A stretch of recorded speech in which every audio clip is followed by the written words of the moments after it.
Thank you so very much for being back. And if you just joined us, this is still Enterprise Morning, reaching you from Enterprise Television. Let's head straight to our conversation for today. The 2023 presidential candidate of the Labour Party, Mr. Peter Gregory Obi, has said he is better equipped to address Nigeria's economic and security challenges if elected president in 2027. Speaking during an interactive X-Space engagement with Nigerians, Obi said his background in building and managing businesses distinguished him from other aspirants. According to him, no one currently eyeing the 2027 presidency can claim the experience of starting a small business and growing it into a major corporation, and he has done that. Obi stressed the economic reform is central to solving Nigeria's insecurity, noting that both issues are closely linked. The former Anambra State Governor described himself as a finance expert who understands a prudent resource management. He said his administration would prioritize small businesses and local manufacturers, describing them as the backbone of a strong economic anywhere in the world. Obi dismissed rumor that he was seeking to become a running mate within the African Democratic Congress ADC coalition, declaring unequivocally that he would be on the ballot in 2027. While affirming his support for the coalition, he urged his supporters to avoid violence, insults, and bullying. He said personal attacks do not deter him, adding that Nigeria's problem requires competent leadership, truth, dialogue, and unity. I still have Emeka Madunagu. Thank you so very much, Emeka. Thank you very much. So let's take a look at the swipe by Peter Obi. Lots of people have questioned that statement, saying that he is the best suited candidate for 2027 and so on and so forth. But let's take a look at that for a bit. What's your take on that particular declaration by Peter Obi? Is it not the best? Well, it's if you say it's not the best, if you say it's not the best, then you can run. That's what I tell people. I have no right to query a woman has different suitors. No. Each say that he is in the best position to take care of the woman. And one suitor will be denigrating another suitor. What makes you better than the other person? The fact that you have money today doesn't mean the other man will not have money tomorrow. That's a simple thing. So the natural order of things is that, look, every man will put himself forward as the best for the job. And that's what Obi has done. Responsibly. He has not insulted anybody. He didn't say others don't have sense. Because, by the way, we don't even know the race for 2027 elections has not even been declared open by INEC. So right now, we're just, having conversations here and there. Tinubu has shown interest. Atiku Abubakar has shown interest. Now Peter Obi has shown interest. Makinde as well. Rotimi Amechi. Oyo State has shown interest. Rotimi Amechi has shown interest. There may still be others. So it's still early days. There may still be others who will show interest. There may still be others. So if Peter Obi says he's the best, I think people who are well educated, well mannered, well brought up, not some of the characters you see on social media, whom is very clear they have no upbringing. They lack proper parental upbringing. So they can insult anybody, they can say any rubbish. And you look at their profile, just pity such people. Because some of them are young people who have not even made anything with their lives. And this is how, that's what I asked all day, this is how you are starting life. A young one like you, a young one like you, this is how you are starting out in life. You better retrace your steps. So, I think Peter Obi should be applauded for having the courage. Let me tell you, for somebody to come out and declare that he wants to be Nigeria's president, to me is a suicide mission. No? It takes a lot of courage. It takes a lot of guts because Nigeria is a complex entity. There are so many issues about this country.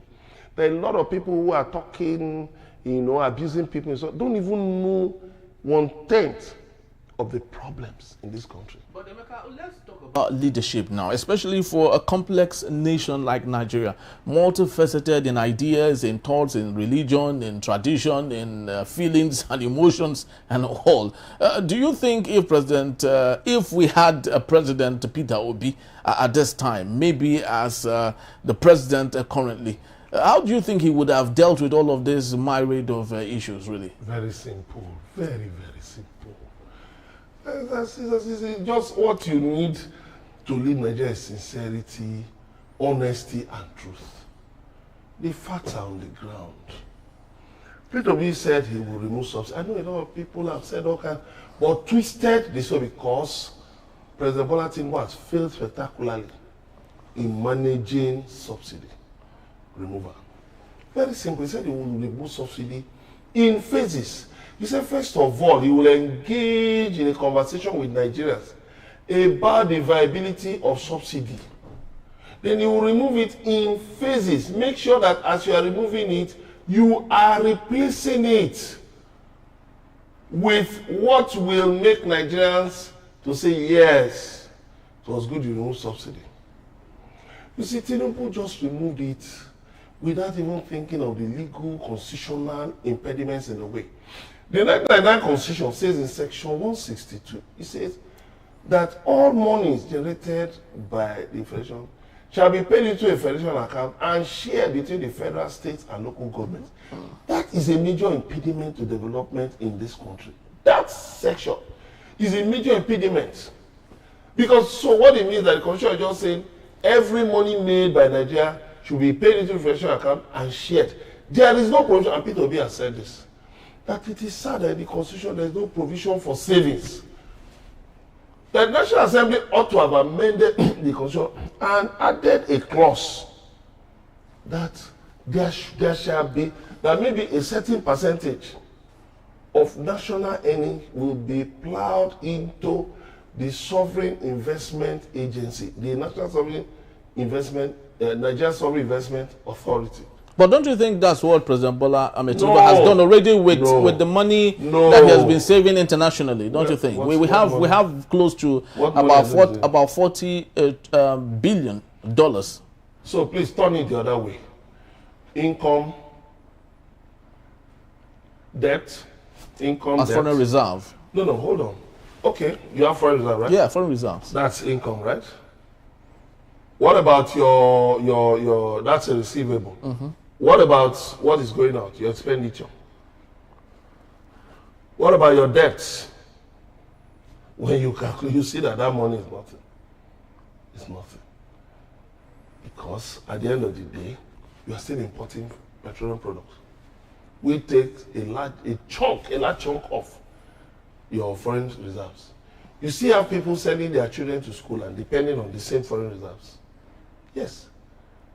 Dangote accused the former MD, CEO of NMDPRA, Farouk, of paying 7.3 billion school fees for his 4 children in secondary school in a foreign country. The matter is still being investigated. We've not heard anything, even from the man. The statement that was released, where the man reportedly claimed it was a trust by his father that the children utilized. That was utilized to pay children's school. He was later rebutted. He said he wasn't the one who issued that statement. Then at the end of the day, where are we?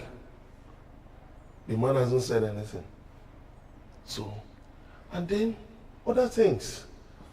Look at the aviation sector. Alain Onyema, the owner of Airpeace, is shouting.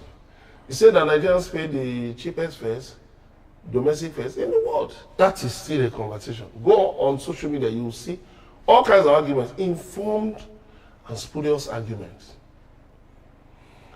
Then you have some other things that depend on that foreign reserves. So it's not just about giving us figures. For example, please give us the media, what remains after you remove all the expenditure.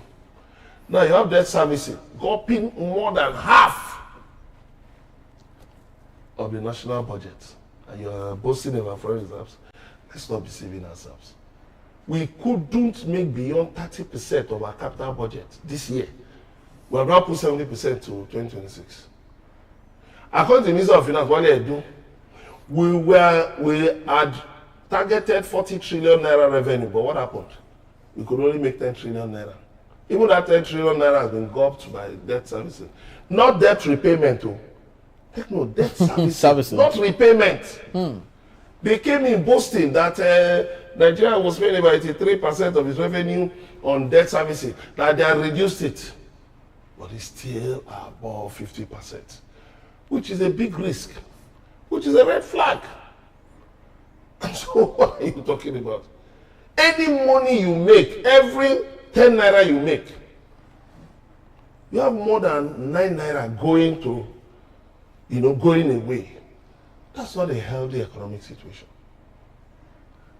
What President Tinubu could have done. People were saying that if you had to remove subsidy, the economy would have collapsed. Is a lie. Is a lie. Because Buhari's budget, Buhari's 2023 budget was still running.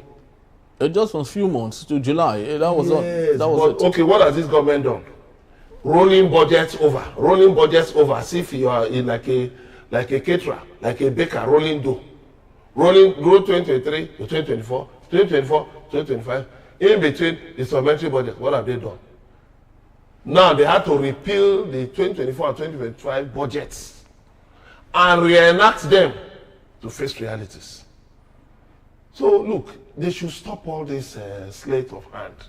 Nobody is interested. What we want is for this country to be better. Now, for this country to be better. Like what I was saying, what Tinubu needed to have done was to have Buhari already had made provision for a World Bank loan that would have cushioned the removal of subsidy. And by the way, remember the Petroleum Industry Act. Was it not 2021 it was passed? Now, he said, okay, that this act will be delayed. They agreed that, okay, that the commencement will be from June 2023, which to me was just a cowardly action by Buhari. Because you should have started it from 2023. At least you could have removed subsidy in part, so that Nigerians would have started gradually adjusting. I remember one time when Fayemi was governor of Ekiti, he said that the governors were looking at something like 350 per litre for PMS. Then it was around 170 or 180 or so. I think Buhari should have just beaten the bullet and said, okay, let's adjust a little, Okay, governors, make sure, let us agree on this. The money that will come from subsidy savings should go into specific projects, human development projects, like health, education, social services, security. You should have used that to create a buffer. So even when Tinubu came in, there wouldn't have been that need for that reckless statement, subsidy is gone. That was what upended everything. If you wanted to remove subsidy, you would have removed it in a more responsible way, in a more considerate way. And that's what Peter Obi said. That would have removed it in phases. One, do you know, gradually now, demand for PMS is dropping. Because people are moving to renewables. More and more people are putting money into solar. In fact, solar products are even becoming more affordable, averagely. Not generally, averagely. So, a lot of people are saying, wait a minute, why do I need a generator? Even if I have a generator, can I always just put it as a fallback option, not as the main option. So many of my friends I know have sold their generators. So they tell you they have renewables, rechargeable bulbs and all of those things. Solar fans, solar lights and all of that. So they're replacing, the discos and PMS. So what he needed to have done is this. You have the CNG. You have electric. Inosin has brought out an electric vehicle. People are now talking more about electric vehicles. In fact, there's a small vehicle. They have seen some small vehicles with a solar panel on the roof. Really? Moving, yes, conveying people, yes. So it was an opportunity for him to have said, okay, we will, this subsidy, removing subsidy, we would manage it creatively so that it wouldn't hurt Nigerians. But saying subsidy is gone was really reckless and inconsiderate. But Emeka, do you believe, most of the time when we talk about revolutionaries, we have the likes of Kwame Nkrumah, Mugabe, when they all started, their nations thought they were the saviors of their country. But over the years, it realized that they weren't actually the savior to the country. Remember Kwame Nkrumah at some point wanted the one-party state. In fact, it was what nosedived his popularity in Ghana at some point that led to him being ousted and asked to leave the country to Poland or Romania. Mugabe, the same thing. When he was about to handle the country, they thought they saw a revolutionary, only for him to have debased the nation. So do you think this aura of individuals who call themselves like savior of the country might really be, might not be what it is really? Well, I will answer you this way. The era of Mugabe and Nkrumah, the rest of them, those great men, Julius Nyerere, was a different era. What? Remember then you had the Cold War.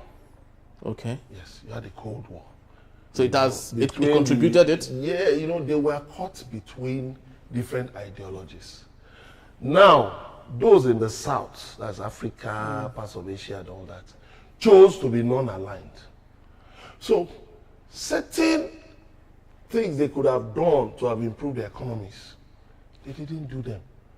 So they were some of them were inclined to socialism. Okay. Which also contains authoritarianism. Unlike capitalism, which encourages plurality. Yes. I'll give you an example. I'll move to China. When you had Chairman Mao Zedong, he said the country should be shut for some years.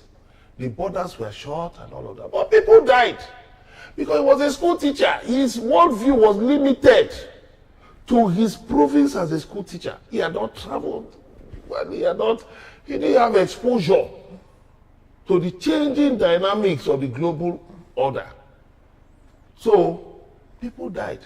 But look at Deng Xiaoping when he came in. 1979. It wasn't a revolution. So when you say revolutionary, the only revolution people want to see is a revolution that puts food on their table. Not a revolution that causes them to suffer. Not a revolution in one man. That, no, P2B has not brought up a Messianic complex. But he has always touted to be like he did say here, that he's the best candidate and he feels is the most competent of them all. He didn't tell you he's the Messiah. P2B, only as governor of Anambra State, chose one very simple method. He took the Millennium Development Goals that later became the Sustainable Development Goals and started implementing them. Look, let me tell you, there are no hanging fruits. I'm sorry to use this. Yes. This is cyclical, right? Yes. And that's how the wheel is. So it has been established that the wheel should be cyclical, right? So you cannot turn the wheel into a hexagon or into a square or into a triangle. We've all agreed over many decades that the wheel should be cyclical, right? Good. So all you can do is to make it better. Like they say, you cannot change the wheel. So if you use the Sustainable Development Goals, number one goal says end poverty. I mean, it's not difficult. And it states steps towards ending poverty. Then he begins to talk about other things, and other things, water and all of those things. These things are not difficult. If you follow these things, you can make yourself better, your state better, you can make your country better. But the sad thing is that, and then the sad thing is that Tinubu feels he can depend only on IMF and World Bank prescriptions. You drew up a document, medium-term economic expenditure framework for 2025 to 2027. And inside, around page 50, I think between page 50 and page 60, go and check it. Where the source of the information in that MTEF, where they got the information from, they said it was from an IMF handbook. How can you plan for a country's expenditure framework for 3 years? And what you are doing is just to lift sections of an IMF. Has IMF ruled Nigeria before? How are you sure that their prescriptions are not just, wide of the mark? Why would you prefer that instead of the SDGs? The World Economic Forum is there. It has given you prescriptions. The World Bank has given you prescriptions that do this, but what you're more interested in is the World Bank's loans. The IMF has also told you that your spendings are reckless, that you should cut the cost of governance. You should do certain things. But what are you doing? You are bloating the cabinet. You now have commissions for almost all kinds of things, both ridiculous and necessary. And that is why we are having the problem. P2B said the pathway to dealing with crime is by engendering prosperity. It's as simple as ABC. Make the people productive. When you make the people productive, the people will willingly pay taxes. Stimulate consumption. That's what Obama did when he became president of the United States. You stimulate consumption. So when the people, if there's regular power supply through different sources, it must not be only through discos and gencos. You encourage electric vehicles, you encourage renewables, you encourage different things, CNG, and just as many options as possible, throw them into the basket. Let's be using them. You go to the University of Lagos today, part of their transportation system is electric buses. So throw electric buses into the streets. Have a pact. You have a Nigerian automotive fund. Discuss with vehicle makers, automakers, that okay, what can we do? If we can, how can we make electric vehicles cheaper? Instead of bringing in used vehicles from abroad, how can we make electric vehicles cheaper? But Emeka, it's not as easy as you think, because I remember Innocent, while he was the reason you don't see so much innocent vehicles around the country is because to a great extent he can't meet demands. No. He cannot meet demands. It's not true. No, he cannot meet demand because you. I remember when Alex there is no demand. I remember when Alex the reason Koschar's the reason yes you cut my thought off. My thought process, you cut it off. Okay. I said the government should go into an agreement and understanding with automakers in such a situation that will generate jobs and will enable them to meet whatever demand. What is the demand? Is it not from human beings? Is it not from Nigerians? What demand? If the government, was it not government that gave Dangote support? That actualized Dangote refinery? The Nigerian Content Development and Management Board assisted modular refineries by taking 20% in all the refineries that are coming up. That's why you have Watersmith today. You have Edo refinery. You have Dangote refinery. Bua refinery is coming up in Akwa Ibom State. So what are we talking about? All that needs to be done is government. You see, instead of giving licenses for importation, take part of the money, put into automakers. That is what countries like China do. That is why you see electric vehicles from China are even cheaper than the ones from the West. Because why? The Chinese government has a deliberate policy to encourage local production and use it as a leverage in the international market. So what I'm saying is this: why can't Innocent meet demand? What is the big deal? What's the big deal if it has governmental support? Not just Innocent, you have others, Gili and Jack, GAC, and the rest of them. All, you have Dangote Motors now, former project authority. What you need to do, have a deliberate policy to say, okay, we will reduce importation. And that would not affect the long chain, at the end of the day, value chain. Because that's the same thing we did with food. That was what Buhari did when he closed the border. No, I didn't say close. Nigerians I didn't say close the border. You said reduce importation. You don't have to stop importation. What you need to do, just like what you did with Dangote. And we even had a big miss with Dangote. NNPCL was supposed to take 20% of Dangote. They ended up taking only about 17%. Whereas look at LNG, Nigerian liquefied natural gas. We hold 49%. Foreign investors hold 51%. That is the model that people have told government. Go to different businesses and invest that way. You'll be getting your dividends. After some time, you'll start reducing and you'll be selling the investments. You have a shareholding of 40% in the Gencos and Disco. What have you done with it? What have you done with it? So why not sell it off? Why not sell off that so that there can be more money going into, there can be more, equity funds going into the Gencos and Discos, and then they'll be better managed. Not what we have, where you are writing off debt owed by NNPC. Who is going to pay? There's no free lunch anywhere. So to the issue at hand, yes. Peter Obi has not called himself a messiah. Okay. He has only said, look at my personal story. It's verifiable. Use that to judge my program. And he has brought up his program. It's as simple as ABC. So, that if you think Tinubu is a better manager, support him. Sell his candidature. But you don't have to be insulting people. Calling people names. You don't have to. Renaud Mokri, who doesn't even understand the limits of, indecent communication. Somebody who should be taking briefings from the Ministry of Foreign Affairs is now jumping back to social media. It shows you, let me tell you, when people are not fitted, ill-suited for positions, it shows. They should have just left Renaud Mokri in the presidency, one office, just give him one office. Let him just keep helping them to spread nuisance. Then you take people who are serious-minded as ambassadors. But look at Tinubu's ambassadorial, the same I don't care attitude. That is it, the sloppiness. Look at many of the people in the government, in boards and parastatals, how many of them would you put such people? If you are running a private business, would you put such people to run your business? That's the question that we ask. Would you put such people to manage your business? But Peter Obi has said clearly, I managed Anambra.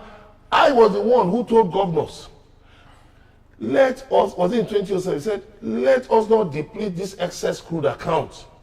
He said, let the money be put into the NSIA. But the governors insisted. They refused. I don't want to mention names, but they know themselves. So, what we're talking about is this. Peter Obi has basically said, this is my track record. In personal business, this is my track record in governance, and these are the things I can do. And when somebody has a verifiable background, look at Georgiana Meloni in Europe. Look at what she's doing. That is in Croatia. So look at what she's doing. Look at some of the leaders who have come in now and they've, sold presidential jets, cut the cost of governance. Are their countrymen not happy? That's what Peter Obi has said. Now, why should my wife be first lady? She doesn't need it. We don't need to waste money. The funds are limited. Let's put them in critical sectors. You don't have a first lady in the constitution. Why should she have an office? Why should she have security aids? Why should she have vehicles allocated to that office? Easily go there now, you have first son of the Federal Republic. The abuse is just first daughter of the Federal Republic. Peter Obi will never do. You see the people who criticize it, they wonder that Nigeria has such an impeccable character. They know their own people cannot stand beside Peter Obi in a competence and integrity test. They know.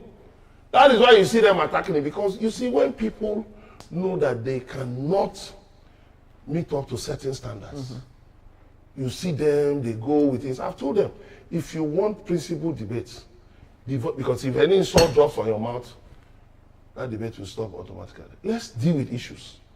Let's deal with facts. Then we can come out to debate.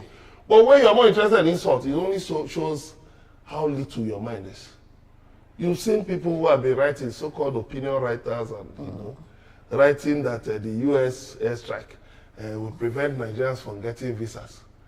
My brother, if Nigeria is working, many of our people abroad will not go. Will not go, definitely. They don't want to leave. Many of our people abroad just went abroad because of the criminal devaluation of the naira.